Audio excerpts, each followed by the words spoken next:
오늘은 책 읽기 좋은 날.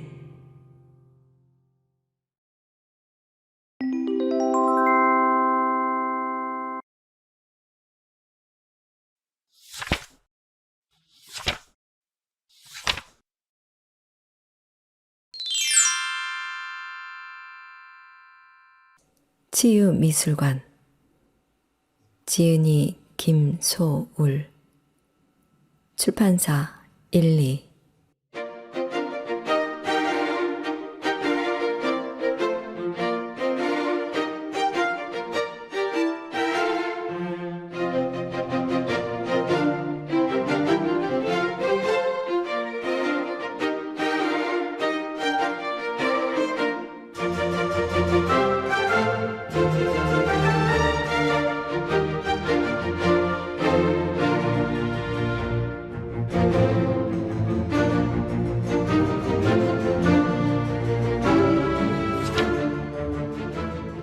안녕하세요. 책 읽기 좋은 날입니다.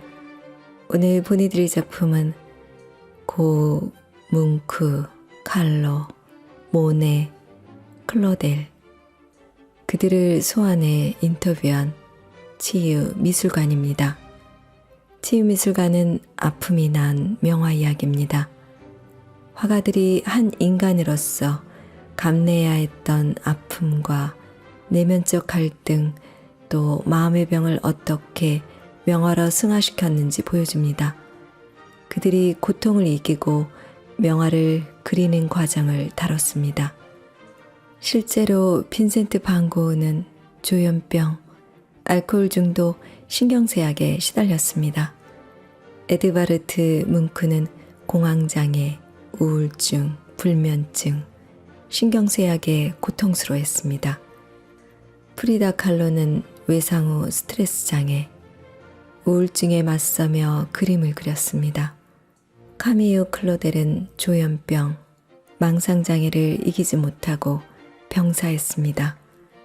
그 이외에도 많은 예술가들이 마음의 병과 싸워야 했고 그 고통의 결실이 걸작들입니다. 치유미술관은 모두 15명의 대가들의 삶과 그들이 남긴 명화를 다루고 있습니다.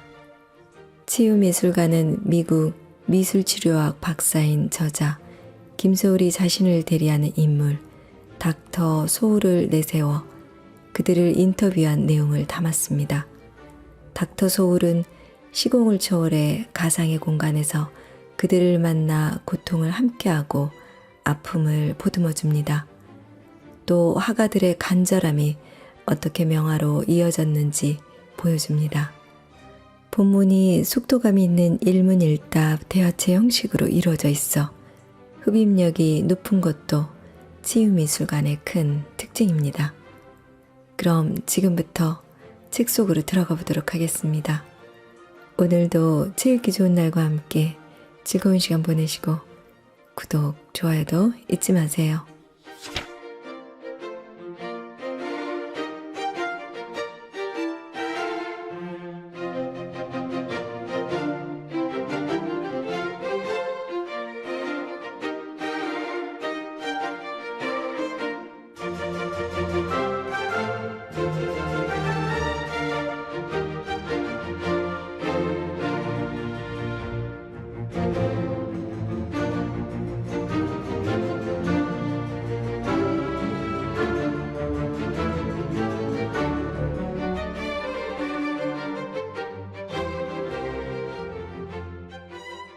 들어가며 그림은 힘이 세다.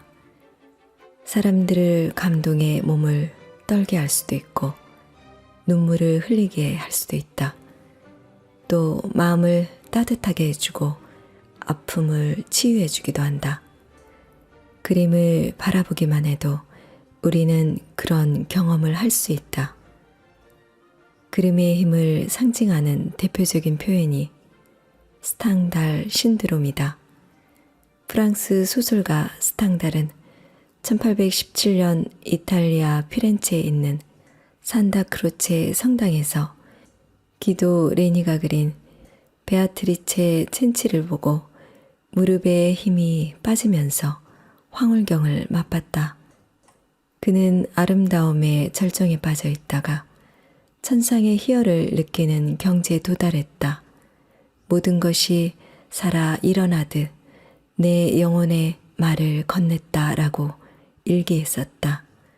그 일화가 계기가 돼 훌륭한 예술 작품을 보고 순간적으로 가슴이 뛰고 황홀경 같은 강한 감정에 빠지는 현상을 심리학자들은 스탕달 신드롬이라고 부른다. 어떤 사람들은 격렬한 흥분이나 감흥, 우울증, 현기증 등 각종 분열 증세를 보이기도 한다. 베아트리체 첸치는 레니가 존속 살해죄로 참수형을 앞둔 22살 꽃다운 처녀 베아트리체 첸치를 그린 것이다. 그녀는 짐승 같은 아버지 프란체스코 첸치에게 성폭행을 당하는 등 온갖 학대를 견디다 못해 계모 등 가족들과 함께 망치로 아버지를 때려 죽인 뒤 추락사로 위장했다. 그러나 위장이 발각돼 체포되었고 사형 선고를 받았다. 그녀는 8년여 동안 감옥에서 지내다 형장의 이슬로 사라졌다.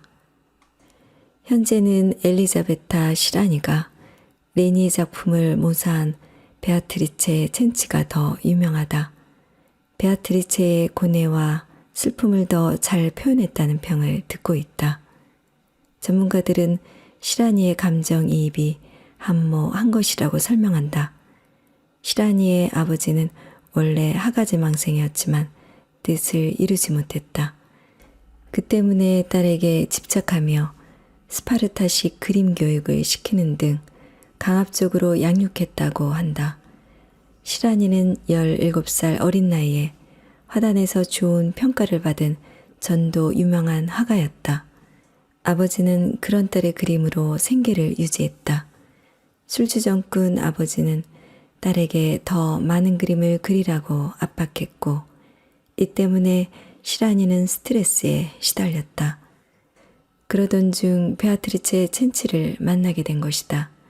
그녀는 그 그림을 모사하며 자신의 내면을 반영했고 그래서 원작보다 더 애잔한 표정을 그려낼 수 있었다고 전문가들은 말하고 있다. 스탕달은 베아트리체 첸치를 감상하면서 그림의 힘을 경험했다. 시라니는 베아트리체 첸치를 그리면서 그림의 힘을 경험했을 것이다. 그 힘은 아마도 시라니가 그림 그리기에 몰입하며 느낀 마음의 평화였을 것이다. 화가들은 흔히 주변 상황을 의식하지 않고 그림에만 집중하는 산매경에 빠진다. 그 과정에서 긍정적이거나 부정적인 감정을 분출하고 정화한다. 또 불안이나 상처를 극복하거나 갈등을 해소하기도 한다. 시라니도 그림을 그리며 아버지 스트레스를 이겨내고 버거운 일상을 잊을 수 있지 않았을까. 어쩌면 시라니에게 그림 그리는 일은 아버지에게서 받았던 학대를 치유하는 과정이었는지도 모른다.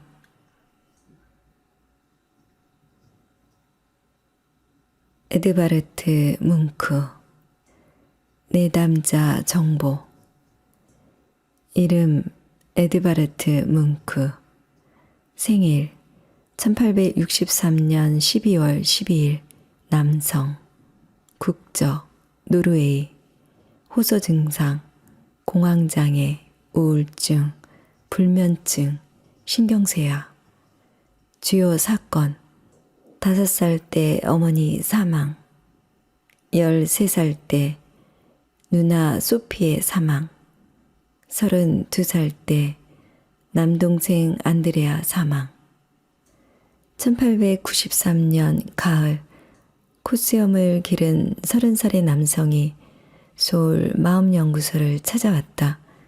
뭉크 씨였다. 몹시 마르고 야였다. 눈은 초점을 잃은 채 허공을 헤매고 있었다. 머리부터 발끝까지 우울해 보였다. 뭉크 씨, 안녕하세요. 오늘 기분은 어때요? 몹시 불안해요. 숨이 막히고 죽을 것 같아서 무섭고요. 여기 오는 길에 공황장애 발작이 있었어요. 굉장히 놀랐겠네요. 얼마 동안 그랬는지 기억하세요? 그때 상황을 좀 더 자세히 설명해 주세요. 10분 정도였던 것 같아요. 친구 2명과 같이 산책 중이었어요. 해가 막 넘어가면서 노을이 질 무렵이었고요. 그런데 갑자기 우울감이 엄습해 오는 거예요. 글쎄, 이유는 알지 못하겠어요. 그리곤 갑자기 숨을 잘 쉬지를 못하겠더라고요. 그대로 숨이 멎어버릴 것 같았어요. 이러다 죽는 거 아닌가 하는 생각이 들기도 했어요. 정말 무서웠어요. 말로 표현할 수 없을 만큼. 공황 발작이 일어나면 그 순간 죽을 것 같은 공포가 몰려와요. 당장 들숨과 날숨의 흐름이 멈출 것 같이 느껴지죠. 이때 호흡이 굉장히 빨라지는데 과호흡으로 몸에 마비가 오면서 더 무서운 상황을 겪을 수도 있어요. 숨을 최대한 천천히 쉬면서 그 순간을 벗어나야 해요. 2초간 숨을 들이마시고 2초간 숨을 내쉰다고 생각하면서 호흡하면 좀 편할 거예요. 과호흡이 올 땐 감당할 수 없을 만큼 빨리 숨을 쉬게 되더라고요. 그런 상황에 대비해 공기가 새지 않는 작은 가죽 주머니를 하나 가지고 다니세요. 종이 봉투도 괜찮아요. 그것도 없으면 손을 모아 입에 갖다 대세요. 과호흡이 올 때 주머니나 봉투, 손을 모아 입에 대고 이산화탄소가 폐에서 지나치게 빠져나가지 않게 자신의 날숨과 들이마시는 게 순간적인 안정을 찾는 데 도움이 돼요. 봉지를 이용하면 내 숨이 얼마나 빨리 쉬어지는지도 체크가 가능하고요. 네, 앞으로 가지고 다녀봐야겠어요. 뭉크 씨, 조금 전 경험하신 그 감정, 무서움과 우울함을 그림으로 한번 표현해 보세요. 여기 이 캔버스에다가 그때 그 감정, 상황, 생각, 그리고 몸의 느낌 등을 최대한 생생하게 이 캔버스에 담아주세요. 이제 다 그린 것 같아요.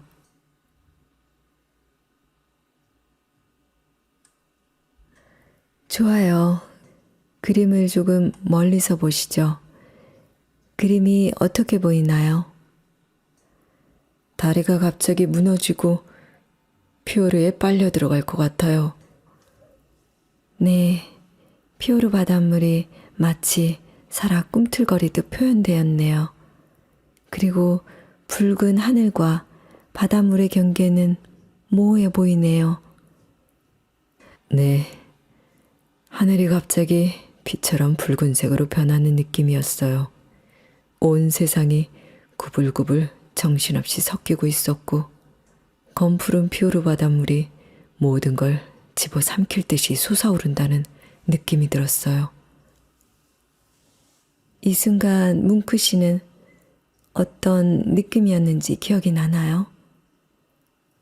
온몸에서 기운이 쭉 빠져나가는 듯 했어요. 그래서 난간에 힘없이 기대고 있는데 갑자기 세상 끝에 닿을 듯한 큰 절규가 들려왔어요. 그래서 제목이 절규군요. 길을 막고 친구들 모습은 기억이 나나요? 친구들이 사실 이렇게 멀리 떨어져 있지는 않았어요. 그런데 피처럼 구름이 불타고 모든 것이 아득하게 느껴졌어요. 지금 생각해도 아찔해요. 숨이 멎을 것 같았거든요. 이 세상에서 사라지고 싶다는 느낌이 들기도 했어요. 그러면 그 두려움으로부터 벗어날 수 있을 것 같다는 생각에. 그랬군요. 지금 그림 속 인물의 상체는 명확하게 그려진 반면 하체는 사라지듯 흐물흐물하게 표현되어 있어요. 다리 부분이 불분명한 그림은 그 사람이 소속되어 있는 조직, 예를 들면 사회, 직장, 가족, 대인관계에서 안정감을 느끼지 못하고 있다고 해석해요. 맞아요. 저는 어렸을 때부터 곧 병들거나 죽을 수도 있다고 생각해 왔어요.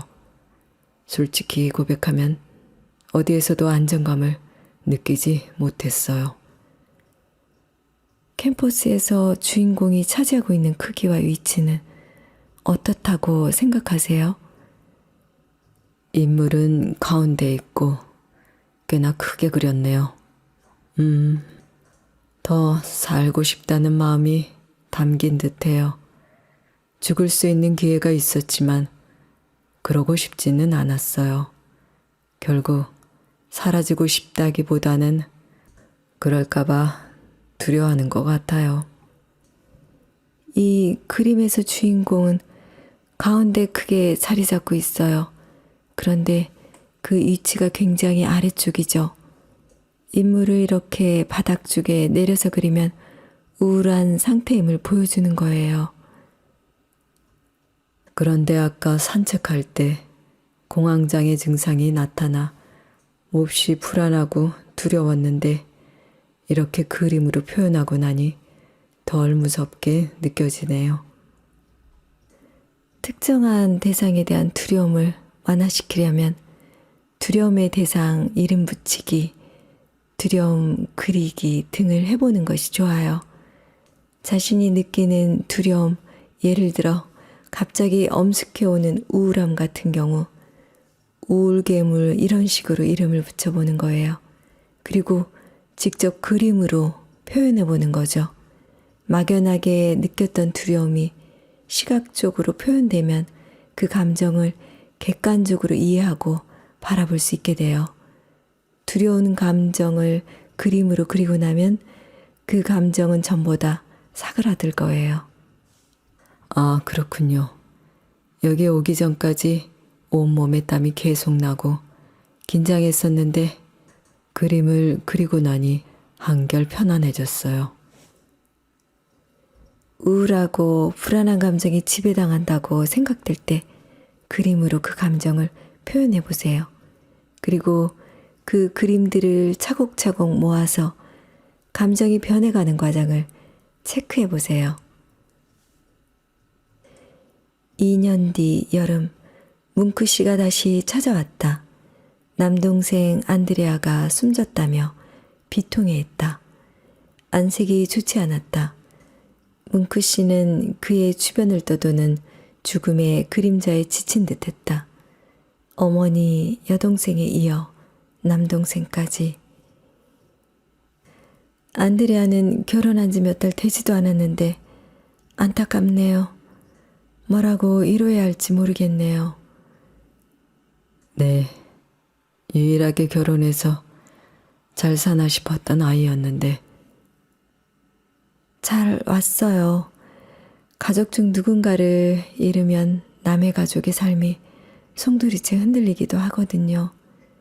모두 절망하지 말고 마음을 추스르길 빌어요. 우리 집안의 이 병약함과 우울함은 유전일 텐데 나 역시 우울하게 살다가 죽는 거 아닌가 하는 생각이 들어서 저도 따라 죽고 싶기도 했어요. 심리 상담에서는 가족 구성원 중 한 명이 자살로 생을 마감했을 때 남은 가족들을 자살 생존자라고 불러요. 뒤따라 죽지 않고 살아남았다는 뜻에서 그렇게 말해요. 달리 말하면 가족의 죽음은 그만큼 전염성이 강하다는 뜻이기도 해요. 남은 가족들의 삶을 통째로 집어삼키죠.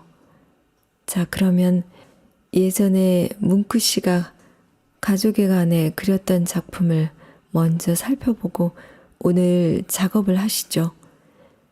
아픈 아이에 등장하는 두 사람은 누구지요? 침대에 있는 사람이 소피의 누나고 옆에는 카렌 이모예요. 누나의 죽음이 임박했을 때의 모습이에요. 이 그림을 완성하기 위해 누나를 얼마나 많이 스케치했는지 몰라요. 정말 수십 장을 그리고 또 그렸어요. 스케치를 그렇게 많이 했던 이유가 있나요? 제가 겪은 슬픔을 더욱 생생하게 표현하기 위해서죠. 눈물을 삼키며 누나를 그렸어요. 누나는 창백한 얼굴로 허공을 응시하고 있었고 이제 곧 다가올 죽음의 그림자가 짙은 어둠으로 다가오고 있었어요. 저는 인류로부터 가장 치명적인 두 가지를 물려받았는데 그것은 병약함과 정신병이었어요. 질병, 광기, 그리고 죽음은 내가 태어난 요람을 둘러싸고 있던 검은 천사들이었죠.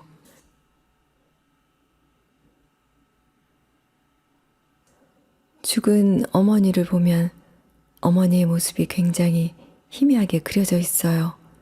색도 거의 표현되어 있지 않고요. 5살 때 돌아가셔서 어머니와 나누었던 추억이 거의 없어요. 얼굴도 거의 기억나지 않고요. 어머니가 돌아가신 후 이모가 저희를 많이 돌봐줬어요. 그래서 저에게는 카렌 이모가 엄마 같은 존재였어요. 그림 속 뭉크시드로 어둠의 그림자가 길게 늘어져 어머니에게 닿아있네요.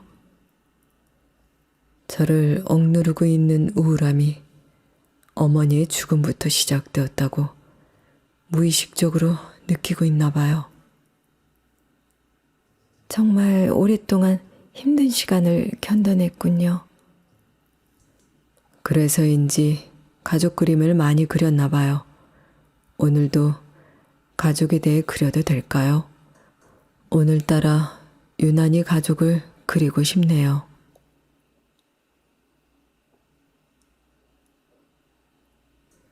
병실에서의 죽음은 어떤 장면을 그린 건가요? 동생이 떠난 날을 그린 건 아니에요. 어찌 보면 제 삶을 계속 지배해왔던 죽음의 그림자를 한 번쯤 정리하면 좋지 않을까 하는 마음에서 이걸 그려봤어요. 좀 더 자세히. 어머니의 죽음이 더 비통해 하는데 이상하게도 누나의 죽음이 제일 마음 아팠어요. 그래서 누나가 죽던 그날의 감정을 그렸어요. 이상하게 생각할 필요 없어요. 5살은 죽음이 뭔지 알지도 못할 나이잖아요. 14살 사춘기에 마주친 누나의 마지막 모습이 더 강렬할 수밖에 없겠지요. 그런데 지금 누나 옆에 서 있는 남성은 누구인가요? 아버지예요. 그때 아버지는 아직 젊지 않으셨나요? 그런데 이 그림에서는 머리카락과 수염이 하얗게 센 모습으로 그려져 있네요. 맞아요. 누나는 10여 년 전에 죽었지만 저에게는 여전히 현재로 여겨져요. 그래서 누나가 아닌 사람들은 모두 현재 시점의 모습을 그렸어요. 아버지도 동생 장례식에서 만났을 때 모습이죠. 이제는 늙고 힘없는 노인이에요. 가까운 이를 떠나보냈을 때 사람들은 그 사실을 쉽게 받아들이지 못해요.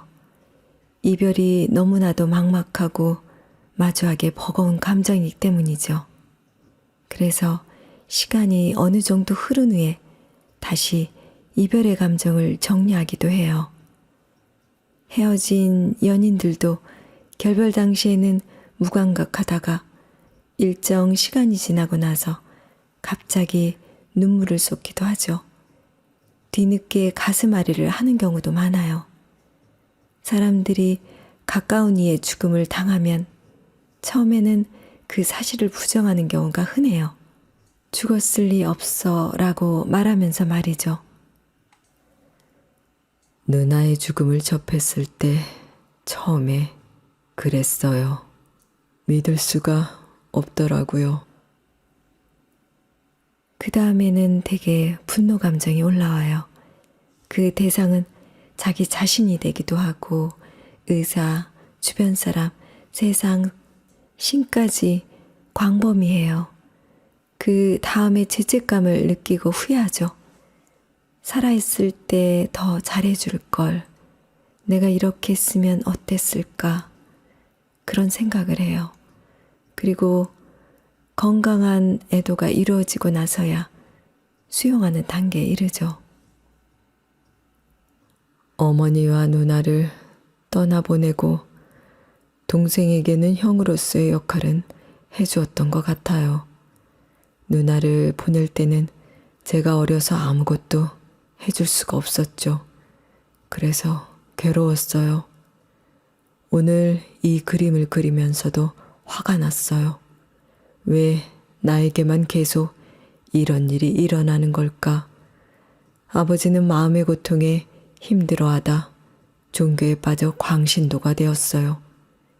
그림 속에서도 열심히 기도 중이죠. 이제 그림을 마무리 짓고 나니 가족의 죽음을 어느 정도 인정하고 받아들일 수 있겠다는 생각이 들었어요. 과거에 계속 머물러 있기보다는 현재를 그렸군요. 이 죽음의 시간들을 그리면서 제 내면의 광기와 우울을 떨쳐내려 하기보다는 저 자신의 일부로 인정하기 시작한 것 같아요. 상처를 마주하기 시작했네요. 동생의 죽음을 통해 과거 가족의 죽음으로부터 한 걸음 나아가는 모습이네요. 그 발걸음 응원해요. 뭉크 씨는 1899년 두 번째 사랑에 실패했다. 그 후 여성 혐오 증세를 보이며 술에 기대 살았다. 그 결과 불안 증세가 심해지고 환각에 시달렸다. 하지만 입원 치료 덕에 다행히 병세가 호전됐고 그림이 밝아졌다. 1908년 오슬로 대학교가 공모한 아우라 강당벽화 제작을 맡게 됐다. 북구의 태양등이 주제였다. 8년여를 매달린 대작이었다. 오슬로 대학교 벽화를 마침내 완성했군요. 그런데 그림 스타일이 정말 많이 달라졌네요. 그림이 많이 밝아졌죠. 몇 해 전에 덴마크 야곱슨 병원에 8개월간 입원해 요양하며 치료를 받았는데 큰 도움이 됐어요. 또 많은 분들한테 그림을 사랑받기 시작하면서 자신감이 생겼어요. 그동안 제 안에 가득했던 불안과 우울을 이제는 털어버렸어요. 1909년에는 노르웨이에서 회고전을 열었는데 정말 많은 분들이 와서 사랑해 주었고 인정해 주었어요. 이번에 새로 그린 그림은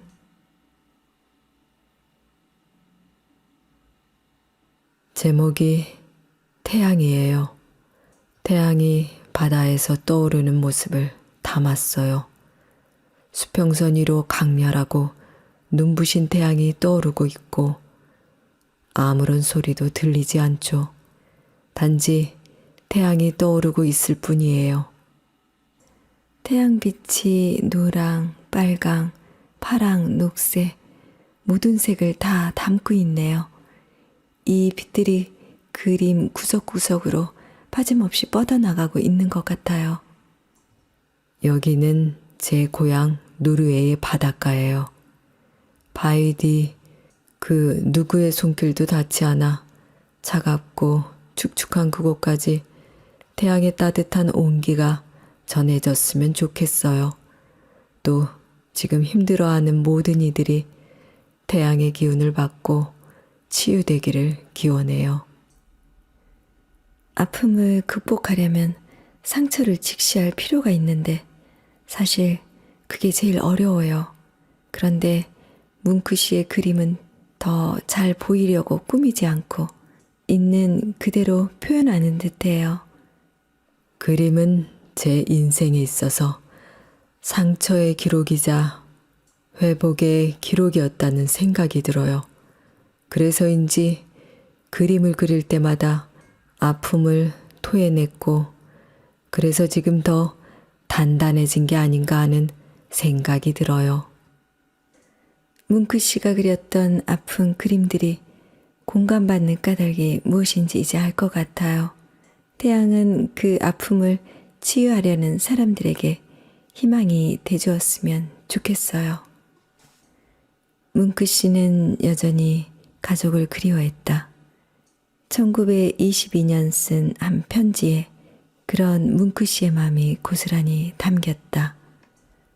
얼마나 많은 저녁을 나는 혼자 창가에 앉아서 당신이 여기 있지 않음을 안타깝게 생각하는지 몰라요. 당신이 여기 있다면 우리는 같이 달빛 속의 바깥 풍경을 감상할 수 있을 텐데요. 그는 1944년 1월 13일 그렇게 그리워하던 가족들에게 돌아갔다. 80세 생일을 지난 지 한 달 만이었다.